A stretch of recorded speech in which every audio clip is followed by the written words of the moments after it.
It's been really 2 fantastic days of very thought-provoking conversations, and you know, just the 2 panels before us were really, really interesting, and hopefully we can continue with those conversations about the complex relations among conflict, languages, and cultures. I will introduce our panelists in a second, and we will do hopefully 2 to 3 rounds to listen a little bit more from them. In our first round, they will introduce themselves in detail and their own work and how they have seen these issues that we've been discussing during these 2 days about conflict, war, empire, memory, reparation, reclamation, decolonization. Hopefully, we will go back to those themes that we've been discussing. And then we will do 2 rounds, or we will see, we just need 1 round of questions to then open the conversation to the audience as well. So I'll start introducing Matthew Ajibade. He's visiting lecturer in the African Studies program here in HLS. Catherine Graver, she's associate professor in the Department of Anthropology and the Department of Central Eurasian Studies. Gulnisa Nazarova, John Stopper teaching professor, Department of Central Eurasian Studies, and also the director of the Center for Languages of the Central Asian region. And I should briefly say that I am professor in Geography and International Studies and director of the Center for Latin American and Caribbean Studies here at HLS. So I invite you now to please share a little bit of your work. I'll keep an eye on time and just wave in case we need to. Thank you. Thank you again, everyone. Let me start off by saying that I'm a linguist. I have studied linguistics all my life, undergraduate, master's, PhD, and I've done studies on different aspects of linguistics. I say primarily that I'm a phonetician, phonologist, but I've also worked on endangered languages of Nigeria. Part of what I had to study in my undergraduate was that it was a requirement that in your 3rd year, you have to go to a different community from yours, and you have to study an endangered language, and you have to document it and study the language, but also the history, the culture, the stories. And so as I started that and doing studies on different aspects of linguistics, and for my dissertation, for example, I then started to look at the intergenerational transmission of languages, especially in the presence of external forces. And part of what I did, for example, was to look at the Yoruba community in the United States and how they kept their language in the presence of being in the US and still adjusting to the society. But as I did that, I realized that there were some commonalities or similarities in the Yoruba especially, or many Nigerian immigrants in the United States, and to what happens in Nigeria or in the African space especially. And if we look at Africa, you know, there are over 2,000 languages, 2,000 ethnic groups. That's like 1/3 of the world's languages. And if my mathematics is correct, that's like 33% of the world's languages spoken in the region of Africa. And what you'll find in Nigeria, for example, is that there are over 500 languages, and many of these languages have been categorized into different spaces. There is what we call major languages, the Yoruba, Igbo, and Hausa. Yoruba in southwestern Nigeria, Igbo in southeastern Nigeria, and Hausa in the northern part of Nigeria. But we also have those that we call minor languages. They are the next level, and those that they call minority languages. And what my study found, which I'm still working on, and with a couple of my students here, is that some of these, especially looking at the minority languages, is that some of these have, over the years, suffered what could be as a result of conflicts or wars or things that they had to be integrated or subsumed under what we will call major languages. So there is the Hausa Jihad, Fulani Jihad in the northern part of Nigeria that happened in the early 20th century, in which Usman Dan Fodio wanted to expand the influence of Hausa and Fulani in the northern part of Nigeria.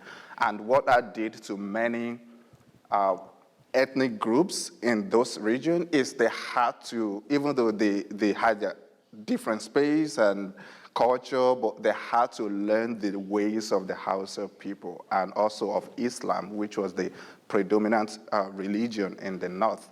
But that's at the micro level. And then I looked at it at the macro level in terms of colonization and the influence that that had in many Nigerian languages, especially those that we call the major languages that we feel they have a lot of influence in different regions of Nigeria, like southwest Nigeria. You go there today, Yoruba is the predominant language. But I began to look at what are ways in which conflict, especially with the practices of the people and the British that colonized, right? So, and we have to look at the history of colonization itself, the Berlin Conference of 1885, 86, 87, and how that brought about people who spoke different languages, who had different cultures and different practices into being together or forced to be together. And the result is, which Achebe captured really well in Things Fall Apart, is that there were conflicts in terms of practices of these people and what the British termed to be the right way of living and what these people believed to be their cultural practices. And some of them were, okay, do we resist? Some of them were as a result of resistance, and some of them are still being kept today. So what I'm doing with my students to look at what are some practices in which people have let go as a result of colonization, and what are some practices that people have people have kept and still keep today. And one of those is, I was looking at conflict resolution in the traditional Yoruba practices. And one of the things that we found was that the Yoruba people had a very structured way of resolving conflict, in that conflict resolution starts within the family. So if something happens, you have the eldest man in the family that you go to, who has the authority to speak and resolve whatever it is. Now, if this is an issue beyond the head of the family, then it goes to the neighbor, extended family, which is the neighborhood. People of the same family, usually there is another head that you go to who resolves the conflict, and sometimes things may be extremely difficult for them to resolve. Then it goes to the king, and whatever the king says usually is final. I mean, they resolve issues amicably. And if we look at that and compare that with what the British established in Nigeria, we see some similarities in terms of, oh, you have this lower court system, and you have the appeal courts that you can go to, and you have the Supreme Court that you can go to. However, if we look at it deeply, the difference is that in the traditional system, the people that resolve conflicts were people that you know, people that you trusted. So you listen to them, you respect them because they're in your neighborhood, in your family, they're in the same space as you are. So there is that respect that makes issues resolved amicably, and then now you have to go to people that you don't know, people that you don't even relate with, you've never met them, and they have to resolve your conflicts for them. And I remember when I came to the US, I used to be surprised at the level, the rate at which people go to court. I'm like, wait, people go to court on every single thing here. And it wasn't a thing, right? Because you could resolve many of these things without necessarily going to the established court. So there is that conflict in terms of how people view conflict resolution as a whole in the traditional system and what has been established as the Nigerian system. That's one way of that we've looked at. There is the other part of health behavior and how people view health, actions and things like traditional herbs that people practice and how that have been in some degree, not viewed as prestige to Western culture. And it gets interesting that now there is now a resurgence as a result of social media, and the younger generation are now beginning to study things that their grandparents did that they felt were really good, and trying to bring that to fore again and saying, oh yeah, this was a practice. For example, in the Yoruba culture, another thing was the concept of omoluabi, which people called one who is begotten of the God of character. So, and what that means is that every human being should be begotten of the God of character. We meaning that you're responsible to other people, you don't want to hurt people, and you're also responsible to the state, to your community. What belongs to others also belongs to you, not in a communism system of way, but in the way that you have to protect what belongs to other people. You don't take other people's possession, you guide them.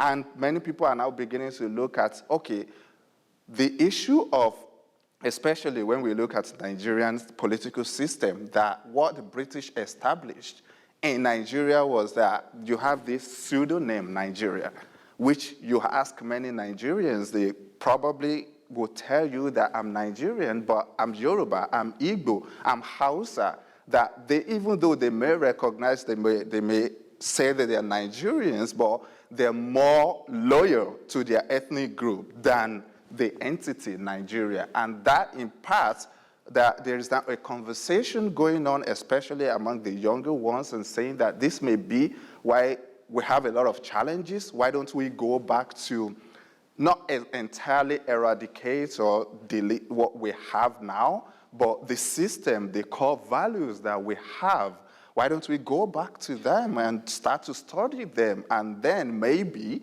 things may be different. So these are some of the things that we found, and we're comparing things that how also parents are instilling some of these practices on their children, and comparing what is happening in Nigeria with what is happening in the diaspora. So I'm going to stop there and then. Thank you, Matthew. Okay, now Matthew's got me thinking about trust and authority, which is not what it was not exactly what I was going to talk about, but maybe I'll come back to it. So I'm a linguistic anthropologist, and my current research is on value in the transnational commodity chain of Mongolian cashmere. But my earlier, it seems totally different, but my earlier research was on minority media and especially like native language media, indigenous language media in Russia. So today, what I'd like to take this opportunity to do is to highlight an aspect of how language is involved in the Russia-Ukraine war, or rather Russia's war in Ukraine, in a way that I think has been a little bit neglected. So a lot of times when we talk about language with respect to that war, we talk about the relationship between Russian and Ukrainian. We might talk about avoidance of Russian, or how, among a lot of my colleagues, at least in the diaspora, people avoid using Russian, or maybe we use Russian as a lingua franca, or we previously did and we don't. Anyway, there's been a lot of discussion about Russian and Ukrainian, and a little less, actually quite a lot less, about indigenous languages that are impacted by it and the communities that speak indigenous languages. So I'd like to focus today on the manipulation of especially local language media and the uses by the Russian state of local language media in the war, not just to recruit new soldiers and new military members, but also the impact on indigenous communities more generally, like how they use it as a tool, how it's impacting people on the ground. So the Russian Federation, I see a lot of people in the room who know a lot about Russia already anyway, but the Russian Federation is a sort of patchwork of territories that are based on administrative necessity or administrative kind of ease and economic or political reasons, and also some territories that have some degree of ethno-national autonomy, where they're based on, where the principle of autonomy is based on ethno-national self-determination or ethnic self-determination. And in those republics and okrugs and autonomous regions or semi-autonomous regions, there is a wide variety of languages spoken. I was realizing as Matthew was speaking that I can't really claim that we're anywhere, the Russian Federation is anywhere close to the African continent in terms of the number of languages spoken, but there is a similar dynamic where there are some major languages and more minor languages. So major languages would include Sakha, which is spoken, sorry, I lived in Michigan for a long time, so I do this now when I talk about Russia. Sakha, which is spoken mostly up here, Buryat, which is spoken mostly down here.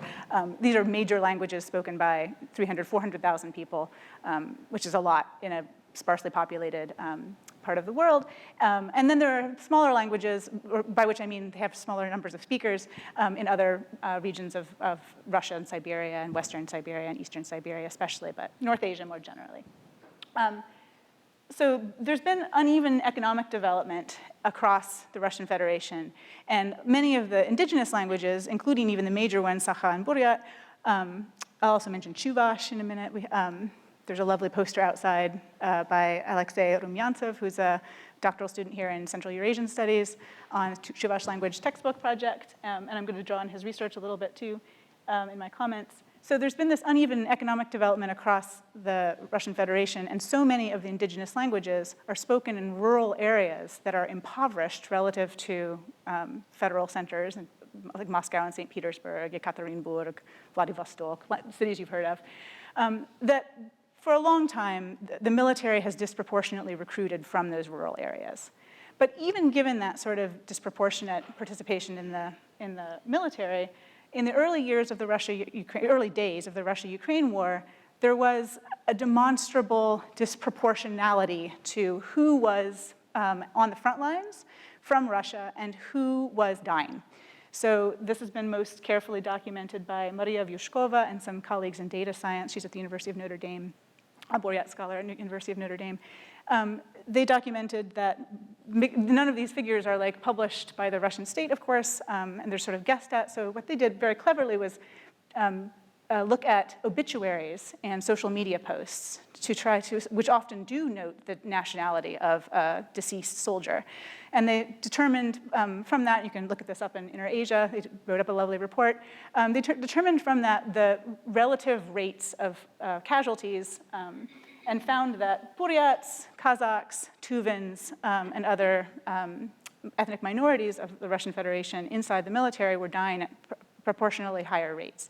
Something like, for Tuvans, it was like 10 times the rate of an average Russian citizen. For Buryats, it was 7 times. For Kazakhs, I believe it was 5. Don't quote me on that, I don't remember. But in any case, it was much more than normal, and she and her colleagues have some reasons they suggest for that. This is not to, I always hesitate to talk about this because it's very difficult to talk about it without sounding like you're trying to excuse people who engage in atrocities of war. And I don't mean to do that. It is also the case, however, that in the early days of the war, because of the way that the atrocities in Bucha in particular were mediatized and were covered, that Buryats very, very quickly took on, ethnic Buryats very quickly took on the sort of role of being the face of the war. And at that time, I was receiving emails on a regular basis from people who would just Google Buryat, I suppose, and find my name, because this is a language and a group of people that I worked on for a long time in my research. And I would get these emails that were like extremely racist. Like, is it true that the Buryats eat dogs? Is it true that the Buryats are so savage? Why are they so savage? Or why are they so brutal? Is it just their culture?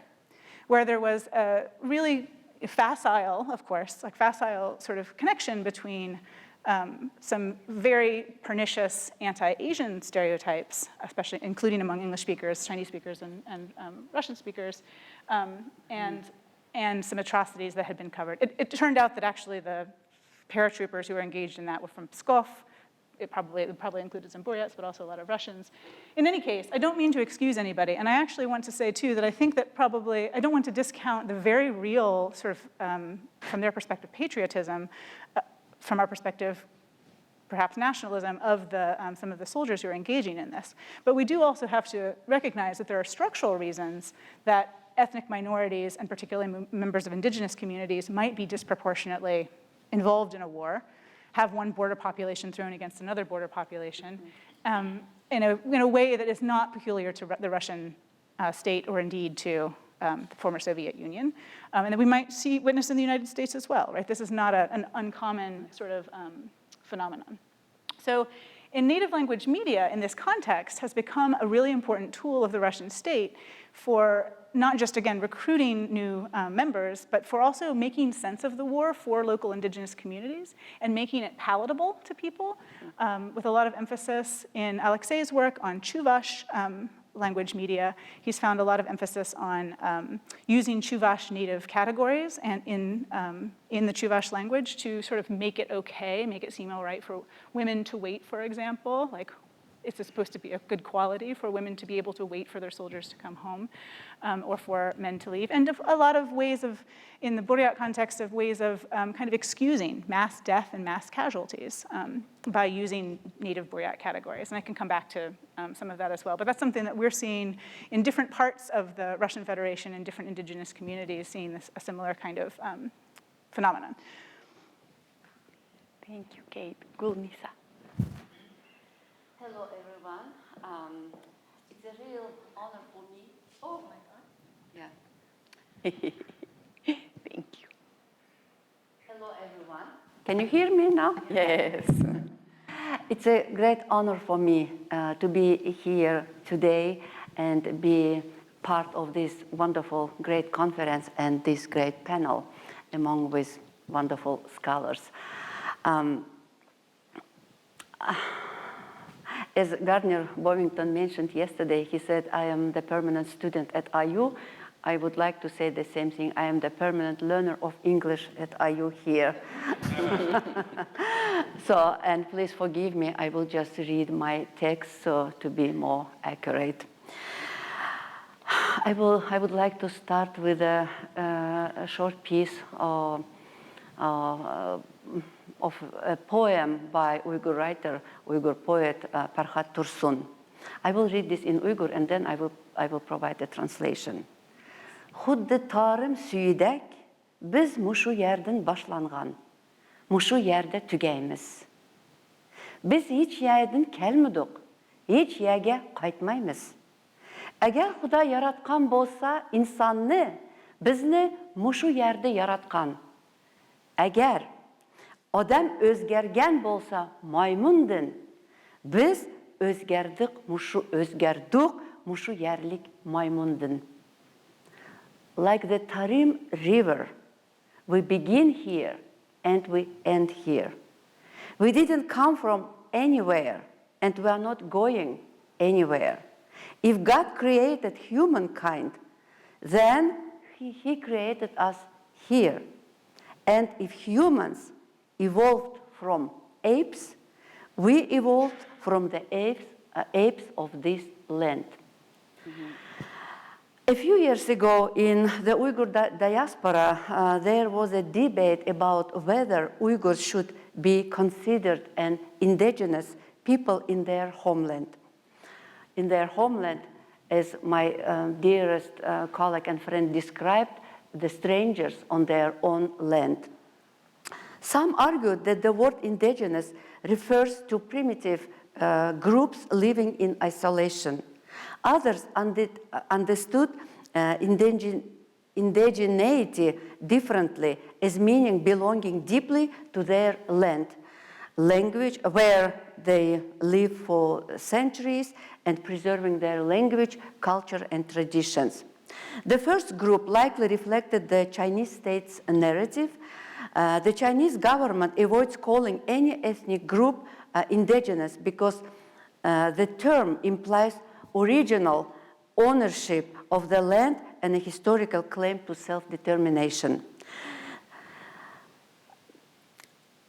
This debate reveals not only the Uyghurs' internal struggle to define who they are, but also the political pressures that shape how they are seen by others. I want to discuss the situation of the Uyghur language and culture, not only in China, where open conflict continues, but also Uyghurs in the Soviet republics, where older policies and new realities still shape Uyghur identity. Uyghurs and their language have long histories on both sides of the borders, Eastern or Chinese Turkestan and Western or Russian Turkestan. Living in several countries separated by borders, Uyghurs have never enjoyed a true political autonomy in modern times.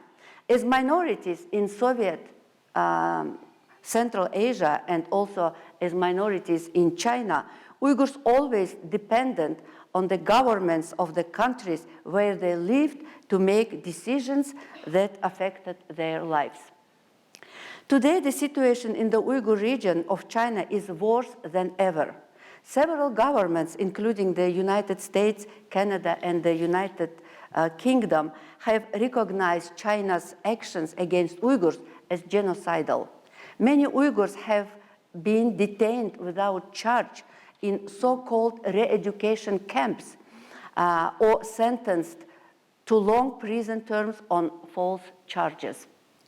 This is not only a human rights crisis, it's also a major threat to Uyghur language and culture. The camps use the violence of detention and the threat of punishment to force Uyghurs to learn and use only the Chinese language.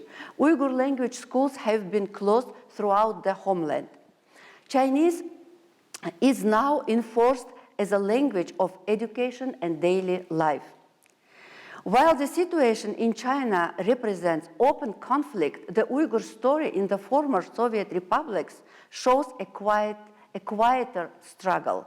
Among the Uyghurs who have lived in Central Asia for centuries, there are so many families who migrated to this region in 1950s and later from the Uyghur region to seek safety and stability. I am the daughter of one of those families. I grew up during the Soviet era among many other minority groups, none of which had official recognition. Our languages and cultures were not equally supported. They were categorized simply as others. The Soviet ideology promoted the idea of the common Soviet identity. I still remember being taught at school that soon all the nationalities will disappear and merge into the one big Soviet nation.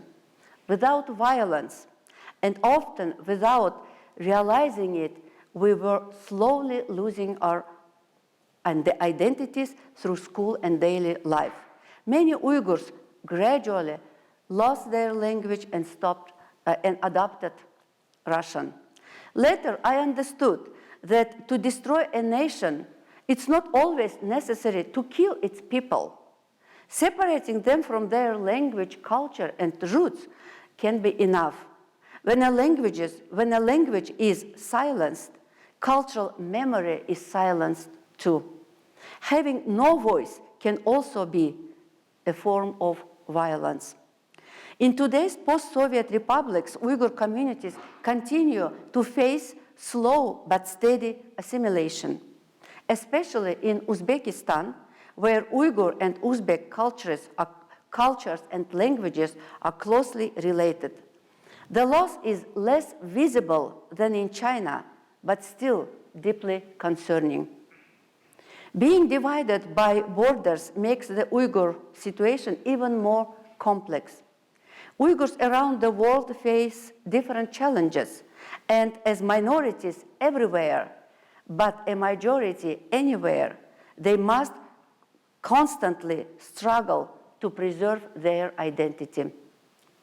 After the collapse of the Soviet Union in 1991, Uyghurs faced new pressures. In Uzbekistan, for example, Uyghurs often identify as Uzbek to avoid discrimination, especially when applying for higher positions. And yet some families have continued to resist quietly. In my own family, for example, 6 children, we all went to Russian schools. And it was easier for us to speak Russian with each other. But at home, my parents had strict rules. We had to speak only Uyghur. My mother taught us the Uyghur script based on the Arabic alphabet, which was completely different from what we learned at school. My grandparents and parents wanted us to remember who we were and who we are. They told us about our homeland, taught us songs, dances, and filled our nights with interesting fairy tales, Uyghur fairy tales, and other fascinating stories. Maybe that's why I grew up with deep love to my language and culture. I still remember how my relatives were surprised when I told them that I want to build my professional path using the Uyghur language. They asked, "What will you do with Uyghur? Who will you teach?" And now I am proud to be here and teach Uyghur language at Indiana University, at a school that values endangered languages, and not only endangered, and also less commonly taught languages. Professor, my dearest friend, colleague, and Professor Gardner Bovington and we are currently working on a project, on a book project devoted to Uyghur migration from the Uyghur homeland to the Soviet Central Asia in 1950s and 60s. So leaving the homeland forever was and is never easy. So that's why through our work, we hope that we will be the voices of Uyghurs and we will keep their stories alive. And thank you very much for today's opportunity to be the voice for my beloved people. Thank you.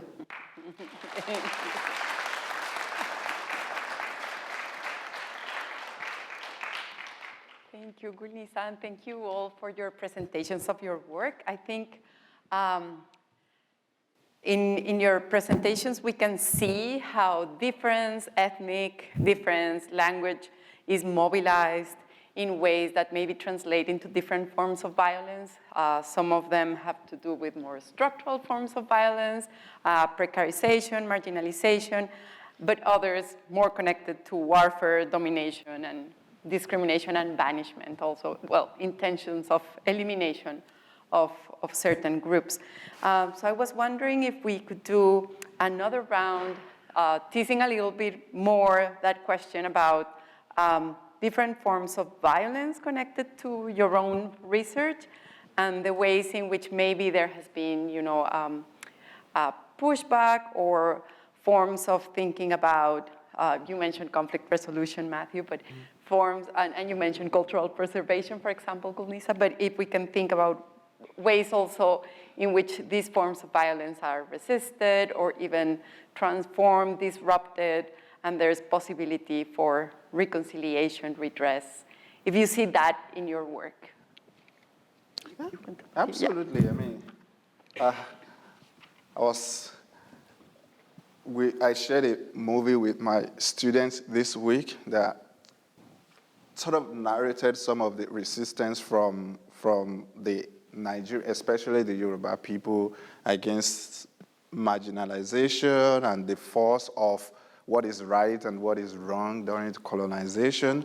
But we can also look at some of the riots that have happened over the years, especially in Nigeria, the Aba riots.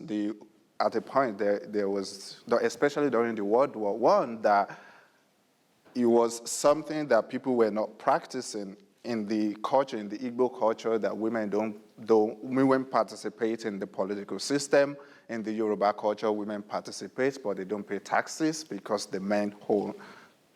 Then it was the practice that men pay taxes, for example. And at a point during World War I, the British introduced taxes on women. And it was a strange thing to people that, wait, what is going on? Like, why should we? And there was resistance, and women protested, and it was a very serious thing at that time that they had to stop it. And also in Abia, there was the Aba riots. Women also protested that led to changes. But also linguistically, we would see now in Nigeria that English is now the dominant language of the society. It is the official language of Nigeria. It is the language of business, language of politics, and many other things in which English has now dominating the society, but we see pushback from people, scholars, but also, even if we look at what led to independence as a whole, that it was scholars, people who felt the need to fight and say we need some sort of independence, and whether there's true independence is another topic for another day, but there were people who resisted, and linguistically, but there is that issue now, and as you were describing the Uyghur community, and I was thinking of the Nigerian community, that oftentimes speaking, I remember in elementary school, let me give you the example. In my elementary school and high school, it was forbidden to speak your indigenous language, to speak your native language. Now, if you spoke one word in your language, you pay money. So it was weird, like you pay money for speaking your language, depending on how many words you speak for the day in your language. That's how much you're going to pay. And it was like unheard of. I don't know if they still do it, but for my 12 years of elementary and middle and high school, it was the practice until we left high school. I mean, I'm not sure if they still do, but you can't speak, you have to speak English. And even though on paper, by language policy, which the panel this morning talked about, it says that it is required that you learn, that children are taught in their native language in the first 3 years of education, on paper, right? On paper, right? But in reality, nobody does it, because there is that push of, English, and then some people saying, well, it is that language that can unify us and how we can bring everybody together. But as I said, there's push now, and from people, from youth, that's the most interesting thing to me, that people like us that were forbidden from speaking our language in high school, now beginning to see there's someone who created a social media platform, a YouTube, in which he invites people and say, if you can speak your native language without using any English word, for 30 minutes you get 1 million naira. And he's been doing it for a year now. No one has won. To tell you how practically difficult it was, because people come in and then before they know it, they're like mixing with English. Oh, shoot, I shouldn't have said that. So there's pushback against the dominant language. English per se, but there's also a lot going on in the northern part of Nigeria, especially, in which we have a lot of languages. But when people talk about the north, they only talk about Hausa or Fulani, right? But you go to Borno, for example, the northern state, there are over 75 languages in that state, and many of them, it's the case that, okay, once you leave the house, you have to speak Hausa, because sometimes you want to be recognized as Hausa-speaking person so that you have opportunities, right? So sometimes, like in the eastern part of Africa, Swahili is the dominant language, and there are many languages spoken in many countries around there, but once you get out, you want to speak Swahili, so you have opportunities. So many of these things are happening, and again, it's still something happening, but there are people who are pushing back. How successful that will be or that is going, I live to see it, and that's why we're sort of like documenting things now to see how if we can keep a trajectory of some of these things and the resistance happening now compared to what happened in the past, and how that can play a role. Thank you. No, I see also interesting connections in what you mentioned with our previous panel when we were talking about AJ. He was talking about the schools, the boarding schools, and how language was one of the first things that needed to be eradicated in a way, and made me think also of the big relevance of discussing these globally as language becomes also key for certain forms of authoritarianism and nationalism to be mobilized. And yeah, I think yeah, many people are terrified of speaking Spanish in the streets, and from detention to deportation to who knows which country, all of those things keep being very relevant. And for me, super interesting to hear, the different contexts and the very specific knowledge that you bring of this specific case. Catherine. Yeah, sure. So that example of wanting to come across as a Hausa speaker is such a nice example of a nice illustration of how the political economy of language is always scaled, right? Like that there's a dominant language in maybe the nation state as a whole or in a colonial enterprise as a whole, but then internally there'll be a region in which it makes more sense to speak Hausa, it makes more sense to speak Buryat, it makes more sense to speak Chuvash, and then maybe in your village it's scaled again so that the language choices are always changing. And I think like paying attention to language choice is one of the reasons that attention to language can be so important for understanding conflict and what happens in instances of violence or warfare, especially, right? Because those are cases in which when you're paying attention to language, you're seeing how people are taking different stances. You're seeing how they're positioning themselves vis-a-vis each other as they move from one place to another, and not just through the language that they choose, but through specific words that they choose as well. And so you're getting to see the kind of the nitty-gritty of power relations, power dynamics, not just in a coercive sense of like, we're gonna get these people to go to war, but rather in the sort of daily actions of positioning yourself vis-a-vis one another. Unfortunately, my example for today is not very pro-resistance. Maybe I'm in a pessimistic mood, but most of what I'm seeing in the example of how Putin's war in Ukraine is impacting indigenous language communities in Russia is one in which indigenous languages and indigenous language media are being mobilized to support state goals, to support state coercive actions, right? But there is, since we're already talking about the diaspora, there is a sort of countervailing way in which language revitalization work is working inside of the diaspora. When I think about like how motivations that people have for speaking indigenous Russian languages or languages of Russia, despite this overwhelming push to speak Russian primarily in daily life, most of the motivations come down to like repair or redress. So you're reaching back in time to repair what you see as the Soviet imposition of Russian or a colonial imposition of Russian. You're trying to fix your social relationships with your grandparents, your great-grandparents, or like on a cosmic scale. In the example of Buryat, some colleagues and I found while we were looking at the reasons that people go to shamanic ceremonies, a lot of people were motivated to learn more of their native language because they needed to be able to speak with their ancestor spirits as they saw it. And so there was a kind of cosmic way in which people were trying to repair these relationships, right? That was the reason for language preservation. And so I think in the longer term, I would expect to see that after the war as well, right? I expect to see some uses of Buryat or Chuvash or other indigenous languages of Russia as a form of repair and reconciliation. In the meantime, in the diaspora, there are a lot of cosmopolitan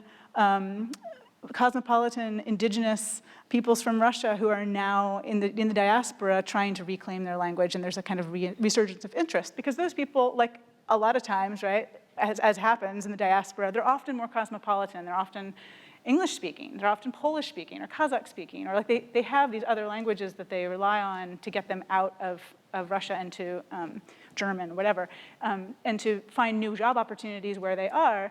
But so a lot of them are not Buryat-speaking. They're not from the rural areas, but they're very interested, partly ironically because of the war. And so we see the sort of the anti-war activism that community has become very interested in learning Buryat and learning more about Buryat culture, just as an example. And I'm sure that's true in other indigenous communities in diaspora as well. So there's a sense there in which it could be a sort of a nascent form of resistance, in which language preservation is definitely seen as like a political step, a step toward, maybe not independence, but a political step toward some kind of reparation. No, thank you. And I really appreciate from your presentation, from your explanation, also how the nuance of it, how language preservation and revitalization, we tend to think of them as in a romantic way, like they're immediately good, but it is super important to be reminded that they can be mobilized in ways that are advancing state coercion, warfare, imperial means. So it's very, very interesting. Thank you. Okay. Thank you for sending the questions beforehand. So Of course, and we have been... I had a chance to prepare to answer. Can I just, you are very kind to me. I know, can I just read my answers? As I understood, we're discussing the second question, right? About the language preservation. You can do first or second, Yeah. or first and second. Thank you, you're very kind, yeah. Language is very important for memory, peace building, and seeking justice. For the Uyghurs, our language is more than just a way to speak. It carries our history, culture, and identity. When Uyghur schools are closed and the language is silenced, people lose touch with their traditions and stories. This makes it harder to remember the past and to demand justice for wrongs. Keeping the Uyghur language alive helps people share their experiences and stay connected to their homeland. It also helps the community stay strong and work together, which is important to for building peace. Language is needed to tell the world about what happened and to claim rights. So it plays a key role in reparation and redress. For the Uyghurs, saving their language is a way to protect their culture, remember their history, and fight for justice. We need help in advocating for their interests. Whether though external pressure or more effective organizations within our multi-state community, preserving our endangered language will rely upon convincing governments that our language should exist as part of a multilingual, multi-ethnic society with across to schooling, media, and other elements of cultural life in our language. Thank you, Gulnisa. Do you want us to go back to the first question, some of those elements? Yes. Let's do that. I was a little bit disorganized. Okay. Did I mess up this question? We can come this way. Okay. Thank you. So, what do we learn about conflict, right? When we study conflict and violence, we see that war is not only about weapons, but also about words, policies, and narratives. Language shapes how people understand themselves and others. In state-controlled systems, the suppression or replacement of a minority language becomes a tool of domination, a way to erase cultural memory and weaken community ties. In the Uyghur case, for example, the destruction of the Uyghur language in schools and public life is part of a broader strategy of control. It communicates a message that Uyghur identity is secondary, that one must speak Chinese or Russian or other titular languages in the post-Soviet space. To be modern and acceptable. This linguistic violence operates quietly but effectively. It changed how people think, remember, and even dream. So studying conflict through language helps us to recognize the invisible layers of violence, not just what happens to bodies, but what happens to voices. It reminds us that protecting a language is not a sentimental act. It's a defense of human dignity, memory, and the right to exist as a people. Thank you so much. Thank you. Let's then do a last round that Gulnisa started with some other aspects that maybe you forgot to mention because of interrupting you, or anything you would like to add, Kate, before we open to comments. Go ahead, Dick, with comments, because I'm cognizant of the time. But I hope I haven't been too pessimistic. I feel like there's a sort of contrast between, on the one hand, I want to say a lot of the things that Gulnisa said much more eloquently than I could. And on the other hand, I feel like there's always this possibility, because of the romanticism around language preservation sometimes, there's always this possibility that a state recognizes that they recognize that they could be seen as preserving a language for you. Look how much we're helping. Look how much we're aiding you. And I think for many years, I've had to work against this idea, especially from policymakers, I have to say, in Washington, D.C., that somehow native language media or native language production or indigenous language production is going to be inherently oppositional and inherently somehow creating this kind of like counter-public, whereas in fact, it's often assimilatory. Right? It's often, if a state manages to say, like, if we could imagine an alternate reality in which the Chinese government was like, yes, we're going to produce all sorts of stuff in Uyghur. We're going to preserve Uyghur, right? That too could be used as a tool of power and domination, right? Maybe even more effectively, honestly. But nobody from the Chinese state asked me about my own nationalities policy.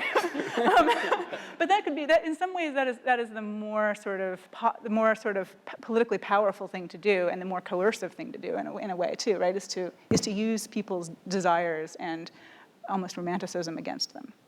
No, I definitely agree. Like learning languages as a form of dominating a certain group, as part of making languages part of the bigger military-industrial complex is something that we also see all the time. So that is a very important, story and very important tension for us to keep in mind, definitely. Yeah, I mean, I think we can look at it from at least two perspectives, right? In terms of what we learn about conflicts when we study them from the perspective of language. One is what is happening to languages when there are conflicts, right? And the other is what are people doing with language when there is conflict? And what is happening to languages, sometimes people are displaced, they move to IDP camp, and the longer they stay there, the longer they have to adjust to the new community, and sometimes they may lose their language in the process. But also what people do with language, I think to me, which is much more important, and which I can also talk about from two perspectives, is what are people saying, and the other part is what are people not saying, right? So in terms of conflict resolution, for example, in the society that I work with, there is the aspect of direct use of language. Sometimes if you're in place of authority and people are in conflict, right, you speak directly to them and say, stop this, and that is it. And they stop it. Sometimes there is the indirect use of proverbs, of songs, of history, of telling people, remember, something like this happened several years ago, it didn't end well. Are you guys going to are you following the same path? And then people realize that what they're doing is possibly not the best thing at that instance, and they may, okay, we're going to let it go, right? So what people say matters. I was talking to one of my graduate student mentees recently, and she said, in class when people talk and I don't agree with them, I just say, I don't agree. And I'm like, Americans love to say, I agree, but... I said, oh, that's interesting.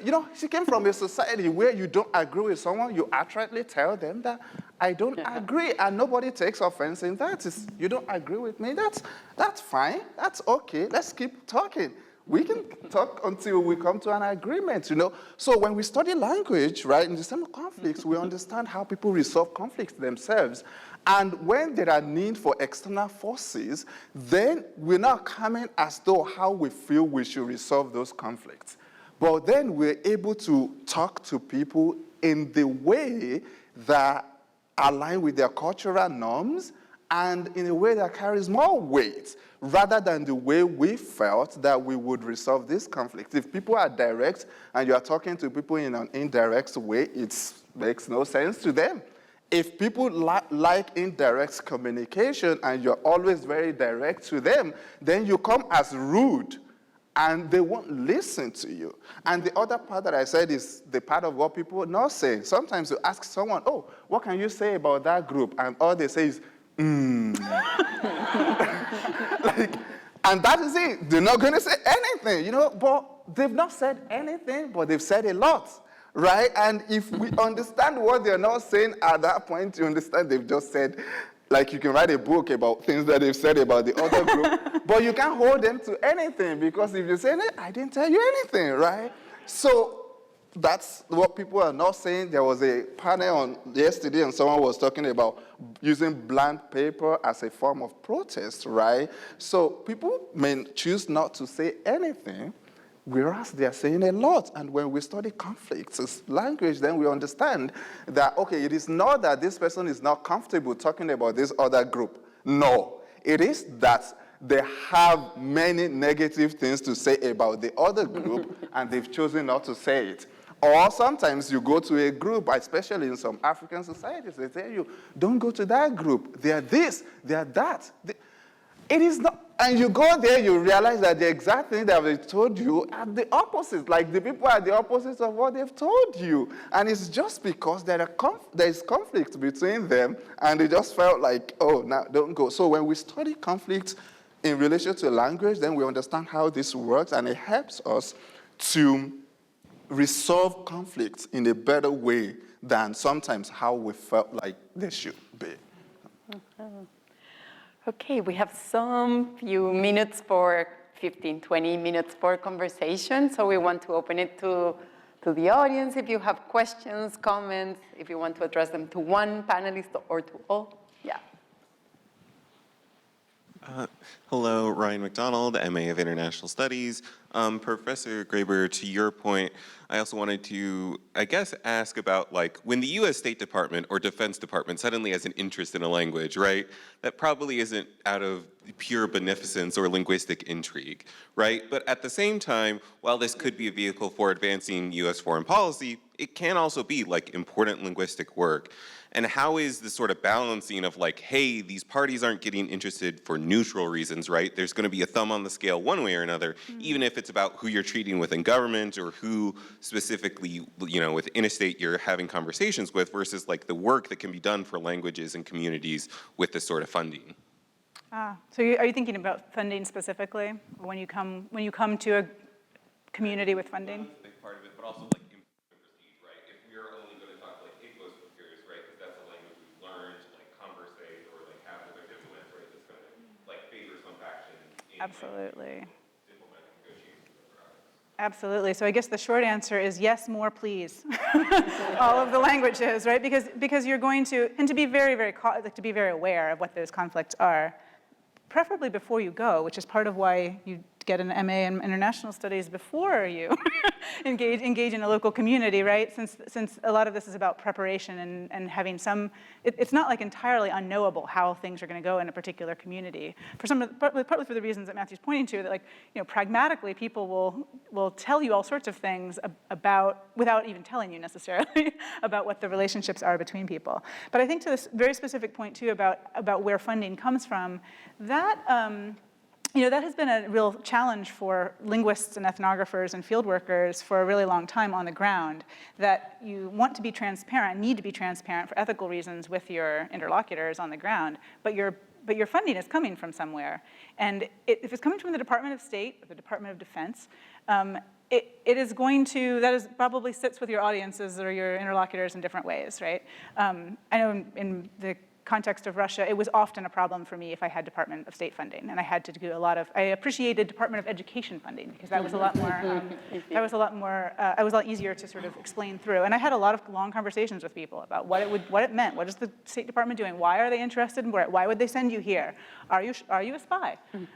You know, I mean that was very serious. Like that's a reasonable question actually, for the reason that you just pointed out very well. Why is a government interested in this language all of a sudden?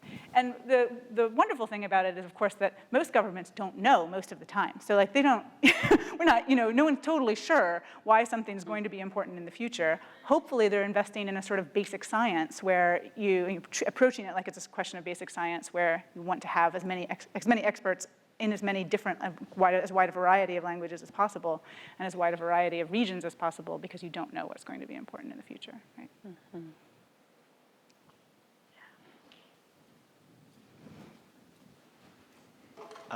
Thank you very much to all the speakers. Very interesting panel. I'm Danila Kapityansky. I'm a PhD student in SUS and a former student of Gulnisa's. And my question is to her, but I think this is relevant to what Dr. Graeber and Dr. Ajibade asked about or spoke about as well. So I thank you, Gulnisa, for talking about the situation of Uyghur in the former Soviet Union. I actually encountered this briefly last summer when I was in Kazakhstan and Kyrgyzstan for research. I met several Uyghur people there, and I was very excited to learn to get the chance to use the Uyghur language skills I developed here at IU. But I was surprised that none of these people actually spoke Uyghur, and we ended up speaking in Russian or English instead. And then I spoke to one person who said that part of the reason for this is that there was this sort of unspoken agreement in the Soviet Union that Kazakhstan would handle Uyghur minority rights, whereas Kyrgyzstan would handle Dungan minority rights. So in Kyrgyzstan, there are some resources for Dungans. This is basically a Chinese-speaking Muslim minority. So there are, still schools that have primary education in Dungan, whereas in Kazakhstan, there are schools in Uyghur. There's like an Uyghur language theater. So my question is, Gulnisa, you said that you were able to preserve the language Uyghur thanks to your family. But so at the end of the day, which do you think is more important for language preservation? The family and personal interest, or these kind of government decisions, this state level? Thank you. May I ask you a question, Danila? How did these people identify themselves as Uyghurs or Kazakh or Russians? You talked with. You talked with. So they identified themselves as Uyghur, but I think one of them said they were half Uyghur. But they did say this after I said that I kind of spoke, or that I was learning Uyghur. Okay. So maybe that's why. Thank you. When I go to this region and meet some people, I'm very happy when if some people, they don't even speak Uyghur, but they identify themselves as Uyghurs. Thank you for this. Even though they speak Russian or the language of the country, they still identify. There was an interesting conversation with a little boy. When I came to their family, he started to speak with me in Russian, and I said, okay, are you Uyghur? And he said, yes, I am. I said, no, you are not Uyghur. You don't speak Uyghur. You're Russian? And he said, no, I am Uyghur. I said, how can you prove that you are Uyghur? And he said, we are not Russians, we are not Kazakh, and my mother cooks lagman at home. Their identity is the Uyghur traditional food, traditional noodles, which was delivered from China to Soviet Central Asia, and it was their identity because other people cannot make this dish. So, yeah, it is very hard to preserve the language when you have friends, you have Russians and, like Kazakh, Kyrgyz people. When I was at school, in our class, we had many, like mini United Nations. We had lots of people from different nationalities. And there were some kids from Tatarian, Crimean Tatars. And we had a big mahalla, the neighborhood of Crimean Tatars. Their families were deported during the World War II. So, and then because we had a lot of them in one class, for example, we would have 5 or 6 speakers of this language. And among themselves, they were able to speak Crimean Tatar. It was so fascinating, and because some words I could understand, this is the same language family. But for Uyghurs, I was the only Uyghur in my classroom. And I had some Kazakh, Korean, Kyrgyz people, but we all spoke Russian. We were not Russians, but we did. And when I came at home, and when we were talking to each other in Russian, so my parents, they were not happy, and they said, no, you need to use only Uyghur at home. And I think it helps. I think each family should be very strict if they want to preserve their language. We didn't have any school, Uyghur schools in Uzbekistan. We didn't even have any books. My mother would just take a notebook and write the alphabet in Uyghur script. So this was my first Uyghur alphabet, first Uyghur textbook I learned from my mother. I think each family, we should be, because we don't have our state. For example, I know that a lot of Kazakh people, Kyrgyz, or other, in other republics of Central Asia, they also speak Russian a lot. And there is also a problem of Russification, but still, they don't worry about their future because they have their own state.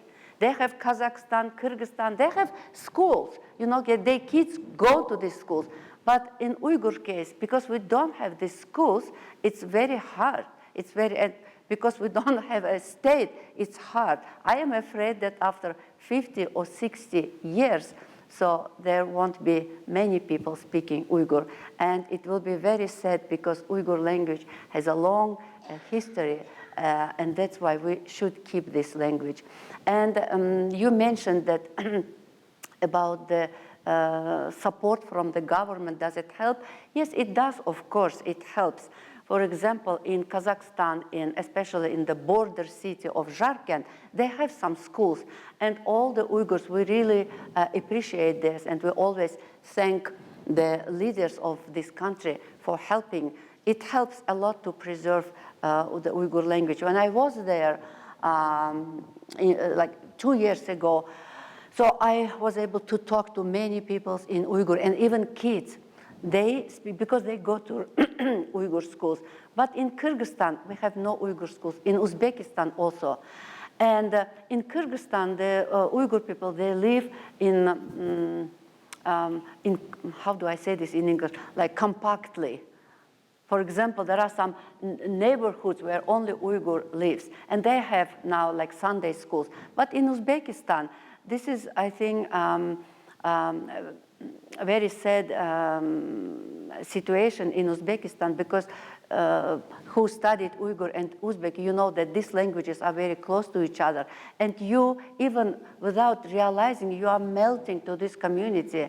But I remember that some parents, when, like I told you that my family also, my parents, they migrated from Uyghur homeland to Central Asia. So, and then some parents, they gave their kids to Uzbek schools. Why? Because it's the same family, and they thought, oh, if they preserve Uzbek, it means they preserve Uyghur language, because they thought that it will be better. But at the end, kids who went to Russian schools, they preserved their language more than the kids because they just assimilated by Uzbek. Uyghur families, but kids speak to their parents only in Uzbek. Yeah. And of course, if a government provides some support, it will help a lot. And we are looking for this. And I'm so happy to see that some rich merchants, they help to organize the summer schools. They pay the teachers, and they develop some textbooks. There are good things are going on in this region too. I'm very happy. But I would also mention that because now we have a Uyghur crisis in the Uyghur homeland, and now this conflict just woke up the Uyghurs in Central Asia, and they said, if we don't preserve our language, so we will not have our language and culture. Did I answer your question?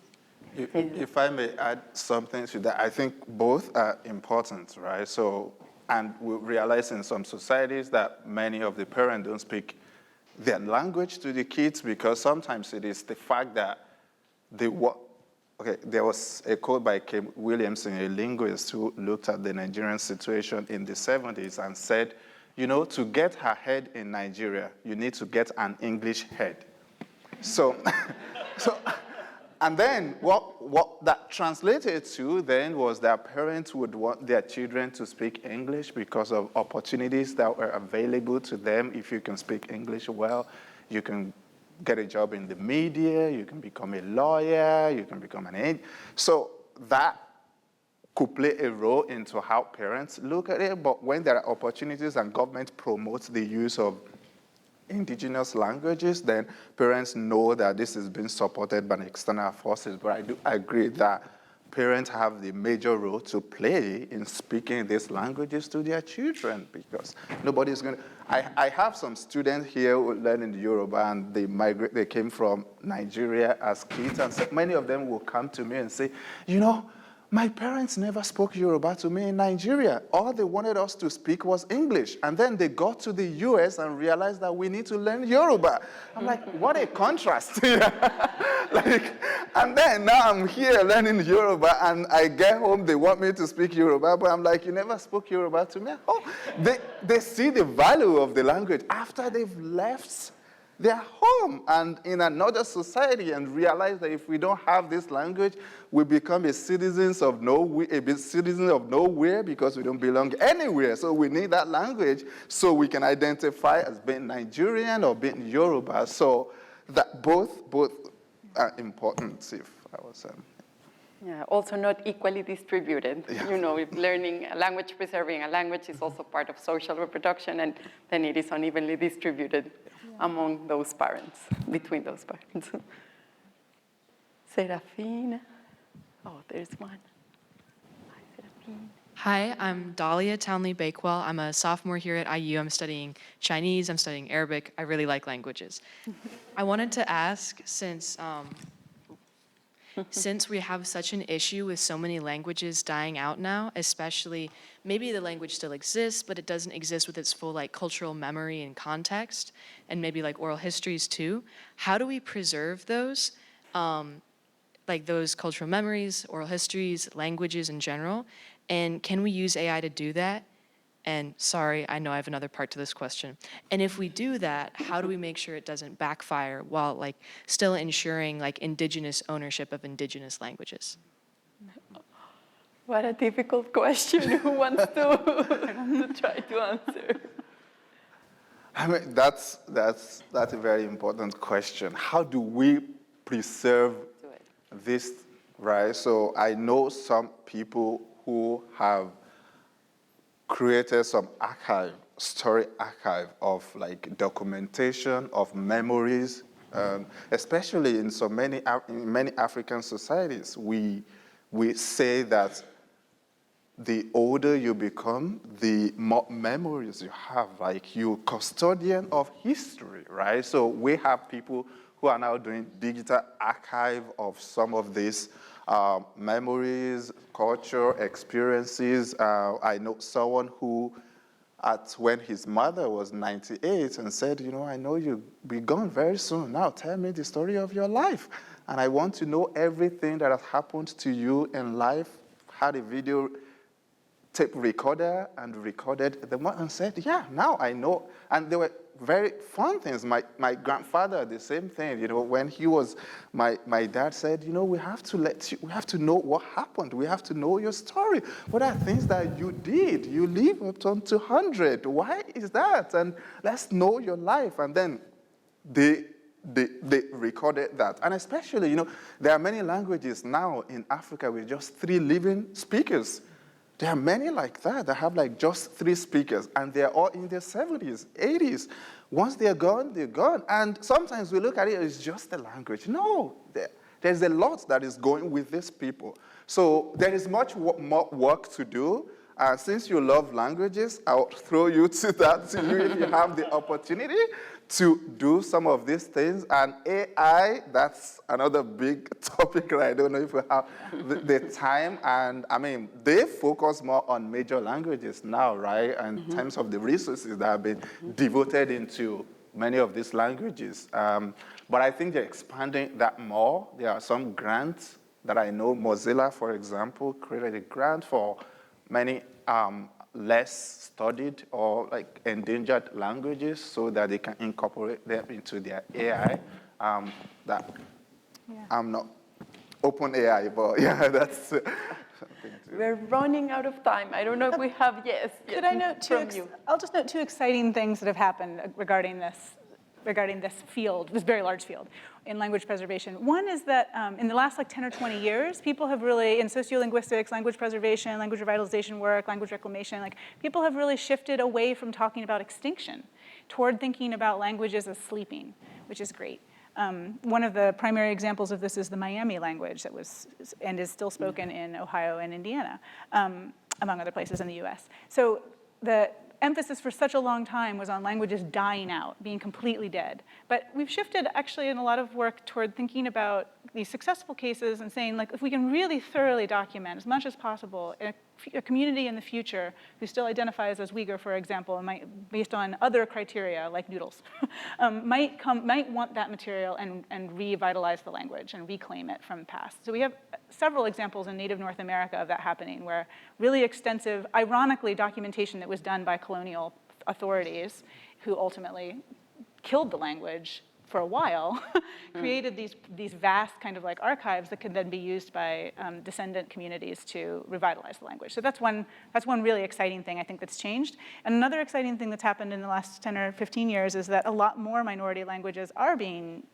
finding more computer-based support. So like the computing community now is starting to invest more resources into minoritized languages. You can, for example, use AI-assisted Google Translate to get a pretty decent translation from Buryat into English, as of like last week. It's not great, and it's based on like one dialect to the exclusion of a lot of others, which is a separate conversation. But it is getting better. It's like a lot better than it was even 5 years ago, even 1 year ago. I think one last question. We are already over time, so I'm sorry, sir. Question is a comment. Thank you. Yeah, I just want to clarify that language documentation revitalization belongs to the same, almost. Language revitalization is a continuation of language documentation, because we need to document the language first, create a corpus. And language revitalization happen from domain to domain. And also language shift happen from domain to domain. So what we need to do is expand the functional domains of the language to talk about language preservation. And language revitalization is multifaceted. Yes. Oof, yes. It's a lot. We need an army of people to do that. Non-Indigenous and Indigenous, from top down and bottom up. So when I talk about functional domains of language, I'm talking about the domestic domain, home, and then I'm talking about the school domain, the community domain, and the society as a whole. They are interconnected. They are interconnected. So we need to cover all those areas. And language shift happens because there are so many factors. One of them is political factors, ideological factors, even technological factors, migratory factors, social, psychological, so many factors involved in language loss or language shift, language choice. In some cases, we have the tendency to blame on the native speakers because they leave the language or they lose their language. No. Those political, tremendous factors influence for a speaker to be kind of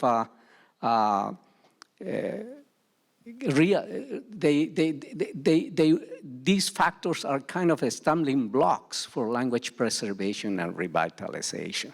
So another thing I would like to clarify is in the, I think you mentioned, but it's good to also reiterate that the threats to indigenous languages and cultures in areas of conflict, and also due to language contact and people in contact, and through language in conflict and people in conflict also can create an